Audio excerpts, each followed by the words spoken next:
They say every day is for the thief, one day for the owner of the house. But ICPC, the Anti-Corruption Commission, has reversed the role.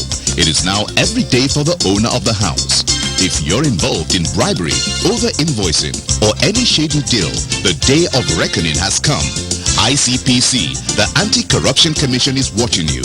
If you're reported for any corrupt practice, you'll be investigated, prosecuted, and punished. Corruption is harmful to our nation. Join the campaign against it by reporting any corrupt practice to ICPC, the Anti-Corruption Commission. Let we join hands with ICPC, make them better. Let's make Nigeria great again. ICPC, they watch you. One hand for corruption. Break the chain of corruption now. Don't give, don't take. This message is brought to you by ICPC, the Anti-Corruption Commission. According to the Oxford Advanced Learners Dictionary, the word false is defined as not correct or true, as well as not genuine, but made to look real in order to deceive people. Information is fact provided about something or someone, while a statement is defined as something that you say or write that gives information or an opinion. Therefore, giving false information or making a false statement is providing, saying, or writing information that is not correct or true in order to deceive people. Recently, in the fight against corruption, incidents of people giving false information and those making false statements during investigations have occurred. We can recall the recent arraignments of whistleblowers who were themselves charged to court for giving false information to anti-corruption agencies. This is our area of focus on today's edition. Welcome to Corruption Must Go, production of the Public Enlightenment Department of ICPC. My name is Hawa Sani Garba. On today's edition, a lawyer explains what the Corrupt Practices and Other Related Offences Act 2000 says about giving false information or making false statements to operatives of the Commission during investigations. We also have Vox Pop, where Nigerians express their opinion on the same topic, as well as a segment on anti-corruption reports and stories. Ruth Awodi is here with developments in the fight against corruption from the Commission. Over to you, Ruth.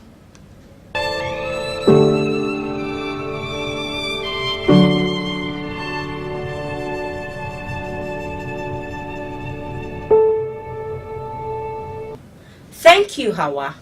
Welcome to this segment. A former official of the Federal Road Safety Commission, FRSC, Mr. Ansgar Ezra Asawa, has been charged to court for allegedly diverting salaries of his colleague to his own personal use.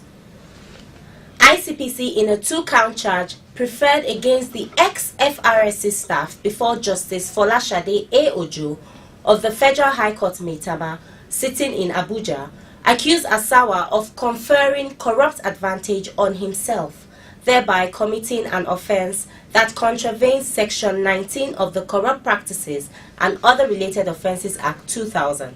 The suspect was arraigned after investigation based on an anonymous petition received by ICPC had been concluded.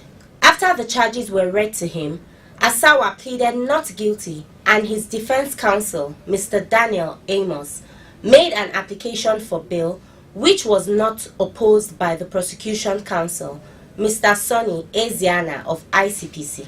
Justice Ojo granted the accused bail in the sum of 500,000 naira and asked him to produce 2 sureties resident in Abuja. A former chairman of the Governing Council of Kwara State Polytechnic, Ilorin, Dr. Saadu Ayinla Alanamu, has been charged to court for allegedly collecting a bribe from a contractor. Alanamu is facing an 8-count charge before Justice Mahmood Abdul Ghaffar of the Kwara State High Court 7 Ilorin, along with the Chief Executive Director of Namilas Nigeria Limited, Mr. Salman Sulaiman, in the bribery case. The commission in the charge sheet accused Alanamu, who was also the chairman of the Kwara State Polytechnic Tenders Board, of collecting 5 million naira bribe from Suleiman, a contractor, as kickback for the award of a contract.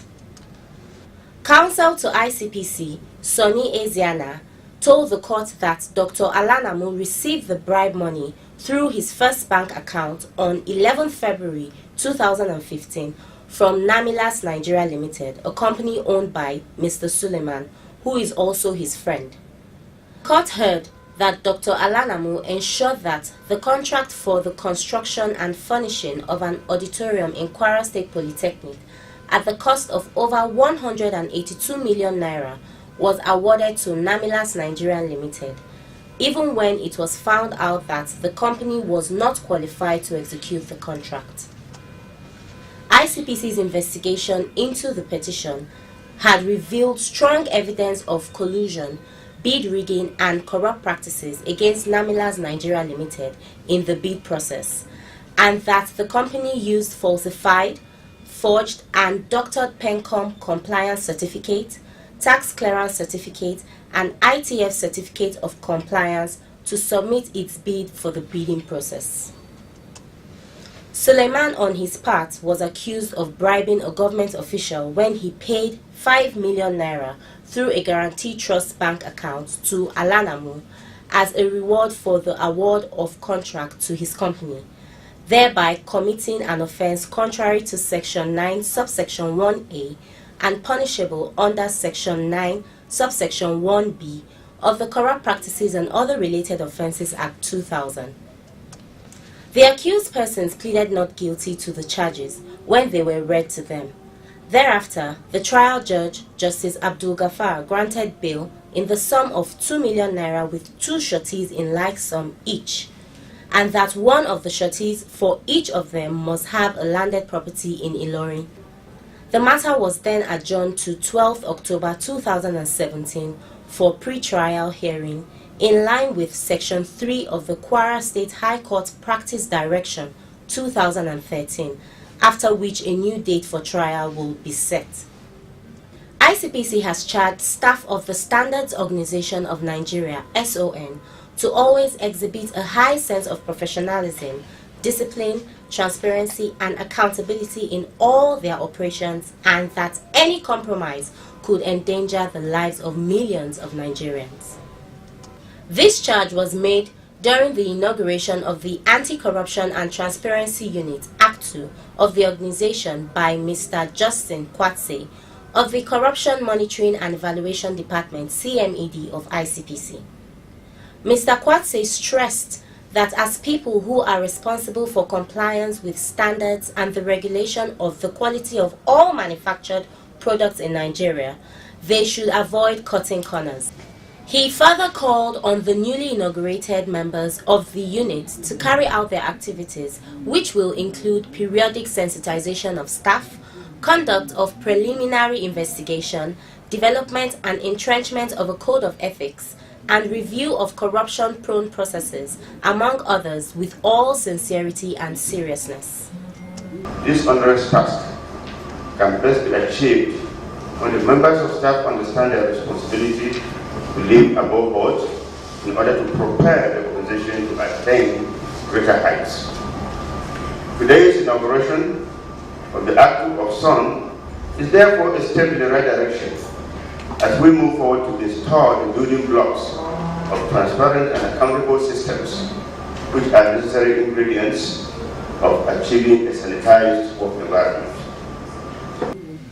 The Director General, Chief Executive of SON, Mr. Osita Anthony Aboloma, who was represented by a director in the Office of the Director General, Barrister Richard Agu, remarked that the inauguration of the unit was a testimony to the willingness of SON to entrench integrity and accountability in all its activities. He assured the Act 2 of management support to ensure that its aims and objectives were fully achieved. It is pertinent to note that with every power comes responsibility, and as such, the committee should avoid being used as an agent to witch hunt or victimize. As you act as a watchdog for the organization, ensure live by lofty standards in your endeavors, as your colleagues are also watching. The DG also cautioned the newly inaugurated members against using their positions for witch hunt, while advising them to live by what he called lofty standards, knowing that other members of staff could be watching. Pat, the new ACTU chairman, who is also the director, Human Resources Management, Mr. Saleh Babaji, appealed to the management and staff of Standards Organization of Nigeria to support them in their quest to ensure effective, efficient, and transparent service delivery in SON. That will be all on this segment. Back to you, Hawa.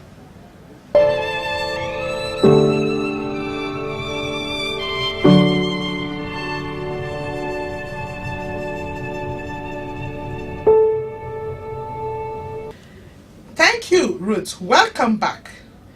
The ICPC law prescribes how the Commission should deal with people who make statements which are false or intended to mislead. This is so as to deter or discourage people from giving false information or making false statements to the Commission, which invariably leads to a waste of resources and time in the process of investigation and prosecution. Do people know that making false statements or giving false information comes with a penalty? We spoke to a cross-section of Nigerians on the subject. These are their diverse views. The opinions of Nigerians about false information, about giving false information. Yeah. So, sir, what do you know about giving false information? I think it's even unlawful. It's constitutionally it's unlawful for you to give impressions that are not right. Because if people who are supposed to react based on your information are also ready, lives would have been lost, properties would have been damaged before they realize that you've given false information. To all extent, it is wrong for anybody to give wrong information. It shows that we are not very serious people. Thank you very much. Thank you so much. Giving false information. Giving false information is something that person did not do, and you can say that somebody did it, which is wrong. It's impossible. So I want to encourage Nigerian youth for this generation that we are for now. We Nigerian youth, we supposed to be stay and say truthful in our life. What do you know about giving false information? Okay, actually, giving false information is like laying or saying something that someone didn't do, or something that you didn't know about that particular person. You just feel like saying it just to tarnish the image of that individual. That's what I know by false accusation. Thank you. Is it wrong? Actually, for me, it is very, very wrong. If it is true, it is right. But if it is not true, it is very, very wrong. Because I think if it is right, it can help us in so many ways to deal with the person, or to know how to go about such an individual.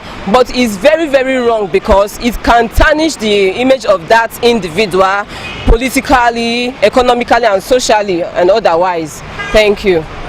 You're wrong to give false information. I think one of the reasons why people do it is that once some people feel that you are in a high-ranking position, they just believe that whatever you get must be gotten out of stolen or misappropriation of funds. So for that reason, they just assume and then go further to say that you are corrupt. But sometimes it is not so. Some people get their money legitimately. But I know for sure that most of our not even civil servants, those in private service always find one way or the other to enrich themselves. But what I would say is that it's always very good for one to be sure of the information you are giving out. You don't just assume and just take that assumption to be true and then go forward to report it. Because what you are doing is also putting the character of the person in distress, and you are assassinating his character. And if eventually it is not proven that he did it, the information may not even go around to exonerate the person, but the damage is already done. But our advice to Nigerians that though we know that there are corruptions in the land, but we must be certain of what information we give out in order to help the government. Because another danger in giving false information is that when people, like out of 1, 2, 3, 4, 5, when an agency or police or wherever receives information from people, maybe 1, 2, 3, 4, 5, and all the 5 turn out to be false, the 6th one that might be very truthful might be ignored because they just say, oh, they are always giving false information. So that is why it is very important that we be certain of the information we give, so that we do not make even those who are supposed to work with the information disregard the genuine ones. All right, thank you. Negative. I mean, it's bad. Let me put human beings in perspective. If I give false information about you, I've destroyed everything about you.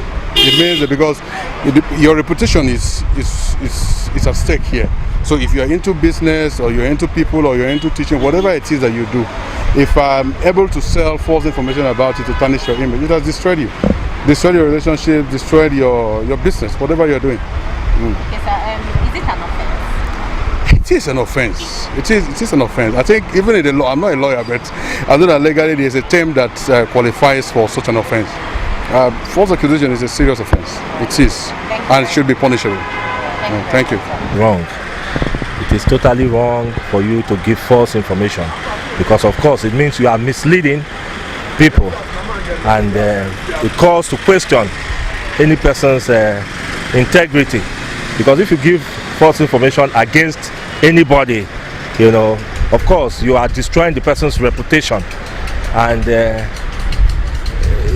that is wrong, totally wrong. Sir, is it an offense? Yes, of course it is. I know for sure that our laws, you know, forbid it. All right, thank you very much. Thank you.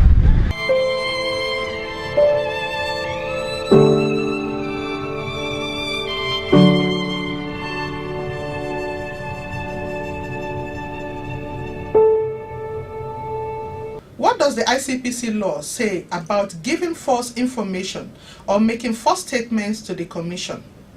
Mr. Elijah Akako Hall of ICPC's Legal Department will explain further. ICPC, they watch you. For corruption. Break the chain of corruption now. Don't give, don't take. This message is brought to you by ICPC, the Anti-Corruption Commission. Good afternoon, sir. Yeah, good afternoon. Welcome to this interview segment. Yes, it's my pleasure.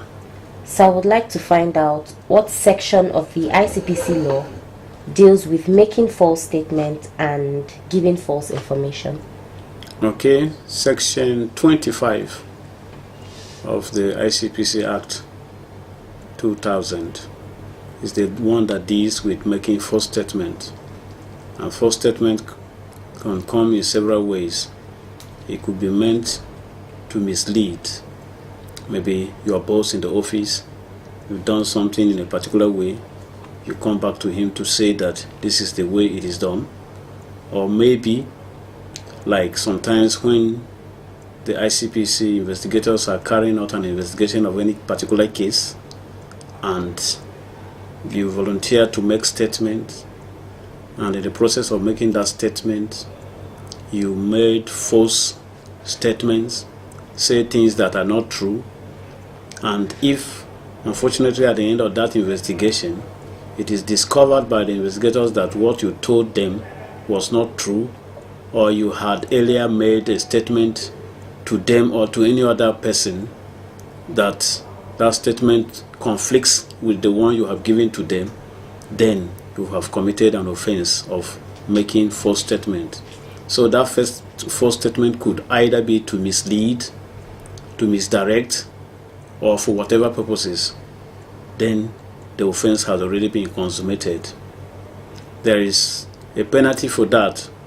The penalty is 2 years imprisonment or a sum of 100,000 naira as fine, or to both fine and imprisonment. That is what I say to both fine and imprisonment, is that the judge or the court may decide to, in addition to that term of imprisonment, ask you to pay the fine of 100,000 naira as stipulated in the Act. Also, there is Section 64, subsection 3 of the ICPC Act. That one also deals with making false statements or information, giving false information, like maybe false petitions. Sometimes people might write positions that are false, sometimes deliberately, because you ought to know the mens rea, that is the intention, is that you must have known right from the outset that what you are saying or what information you are giving is false. So under Section 64, subsection 3 of the Act, if you made a false report to the ICPC and maybe they go out to carry out investigation to discover that that thing was utterly false right from the beginning to your knowledge, then you have committed offense under Section 43, subsection 3. And under this subsection, the punishment is 10 years or 100,000 naira, or to both imprisonment and the fine, just like what is obtained in Section 25 of the Act. There is also one other section. This one particularly is not on false statement per se, but it's on false returns, furnishing false returns. This is in Section 16. That is to say, if, for instance, you are a clerical officer in my company or under my organization, and you've been asked to go and buy things, maybe you quoted things, oh, this thing is costing 10,000, this one is 15, this one is 5,000, and you go there and maybe decide to say that the one that is costing 5,000 or is now 7,000 or 10,000, and you, like, maybe you inflated the price, and you bring the receipts to me.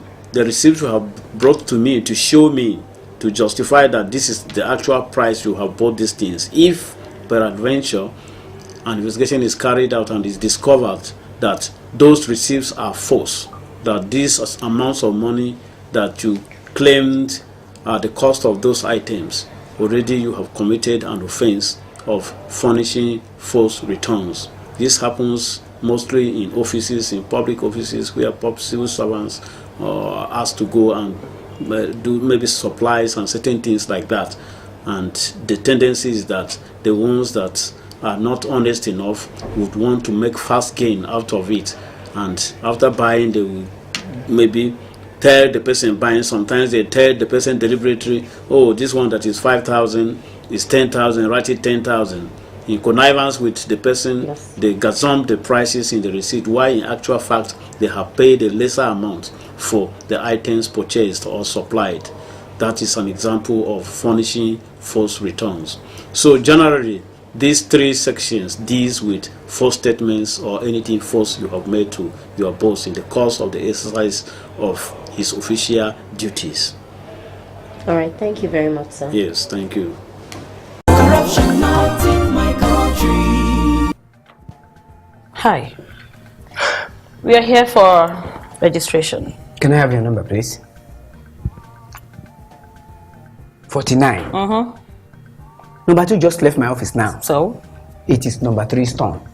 Are you saying I have to be on the queue? Do you know who you're talking to?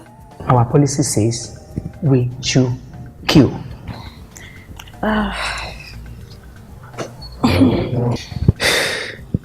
Madam, it is high time we started doing things right in this country. Next, please. Turn around. Turn. Mr. Brief, you really need this money for a new pair of shoes. That notwithstanding, I shall not be bribed. This is corruption, not in my country. Stop corruption now. Corruption not in my country.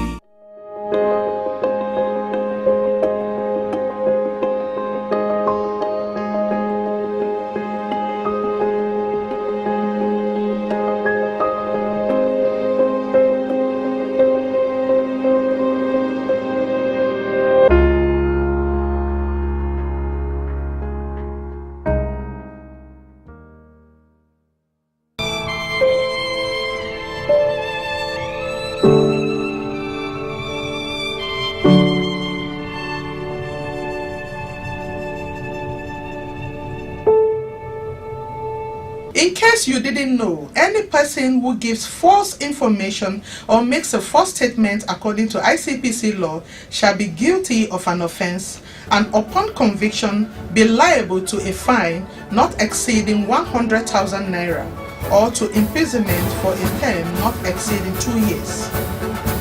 Now that you know, make sure that that information you intend to give or that statement you make during investigation is not false, or else you will become an offender. Thank you for watching and see you again next week.